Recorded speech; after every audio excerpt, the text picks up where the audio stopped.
আসসালামু আলাইকুম প্রিয় দর্শক, ওয়েলকাম ব্যাক টু ফারজানার রান্নাঘর। আজকের পর্বে আপনাদের সাথে শেয়ার করব মতিচুরের লাড্ডু রেসিপি। আপনারা তো অনেকভাবেই লাড্ডু তৈরি করে থাকেন, তবে আজকের পর্বে আমি আপনাদেরকে দেখাবো কিভাবে খুব সহজে লাড্ডু রেসিপি তৈরি করা যায়। চলুন তাহলে রেসিপিটি শুরু করা যাক। লাড্ডু তৈরি করার জন্য প্রথমে আমি ব্যবহার করছি 1.5 কাপ পরিমাণ বুটের ডাল। তবে আপনারা চাইলে এখানে বুটের ডালের পরিবর্তে মুগ ডালটাও ব্যবহার করতে পারেন।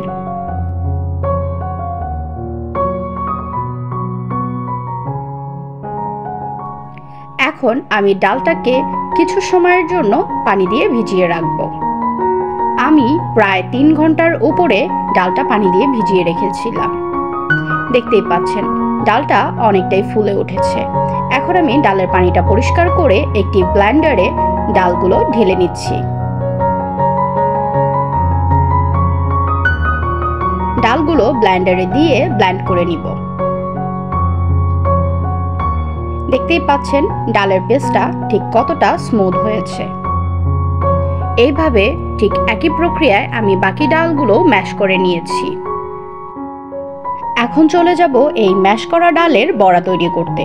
প্রথমে একটি প্যানে আমি পরিমাণ মতো তেল দিয়ে দিচ্ছি। দেওয়ার পর আমি পেস্ট করা ডালের মিশ্রণটা একটু একটু করে দিয়ে দিচ্ছি।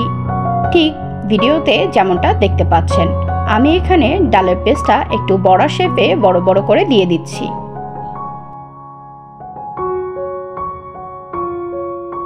বড়ার একটা সাইড হয়ে গেলেই আমি বড়াটা অপর সাইডটাও ভেজে নিচ্ছি। দেখতেই পাচ্ছেন বড়ার কালারটা চেঞ্জ হয়ে হলুদ কালার ধারণ করেছে। এখন আমি বড়াগুলো উঠিয়ে নিচ্ছি। এই কাজটা খুব সাবধানে করবেন যেন ডালের বড়াগুলো পুড়ে না যায়, তাহলে কিন্তু লাড্ডু খেতে ভালো লাগবে না।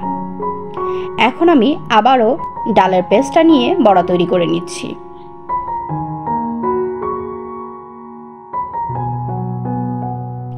এইভাবে আমি বাকি বড়াগুলোও তৈরি করে নিয়েছি। আমার বড়াগুলো কিন্তু একদমই পুড়ে যায়নি, কিন্তু ব্রাউন কালার হয়ে গিয়েছে।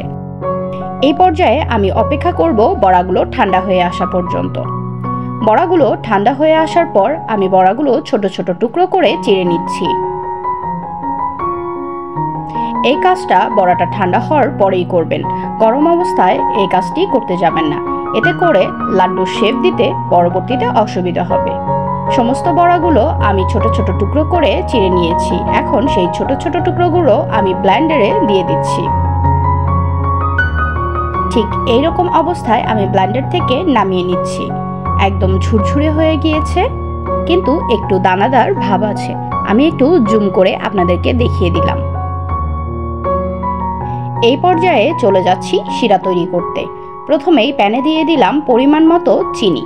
আমি এখানে প্রায় 1.5 কাপের থেকে একটু বেশি পরিমাণ চিনি ব্যবহার করেছি, এবং সেই একই কাপের মাপ দিয়ে আমি 1.5 কাপের মতো পানিও ব্যবহার করেছি। চিনির পানিটা একটু ফুটে আসলে আমি এখানে ব্যবহার করেছি 2টো এলাচ।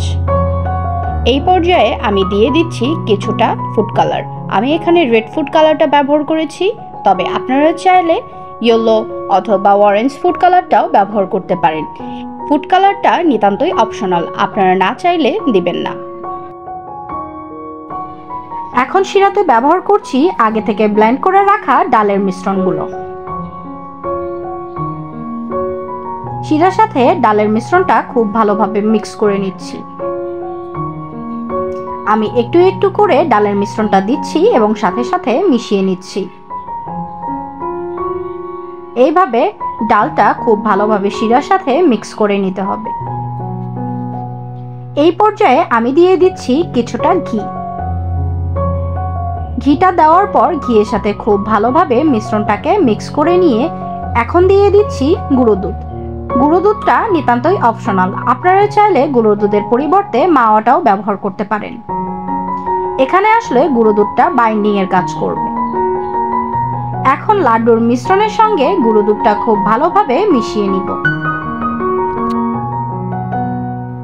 গুঁড়ো দুধটা প্রপারলি মিক্স হয়ে গেলেই আমি এখানে ব্যবহার করছি ড্রাই ফ্রুটস। আমি এখানে ড্রাই ফ্রুটস হিসেবে কিছুটা কাজু বাদাম এবং কিছুটা পেস্তা বাদাম কুচি করে ব্যবহার করেছি।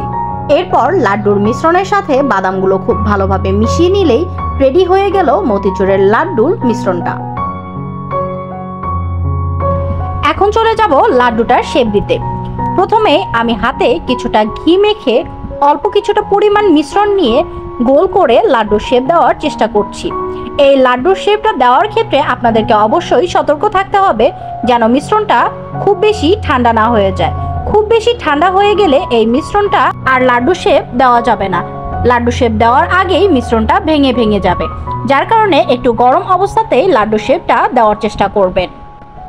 আপনারা ঠিক স্ক্রিনে দেখেই বুঝতে পারছেন আমি লাড্ডুর শেপটা ঠিক কিভাবে দেওয়ার চেষ্টা করছি।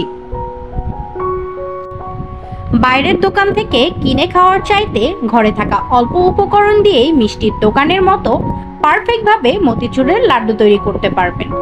আশা করি আজকের রেসিপিটি আপনাদের ভালো লেগেছে।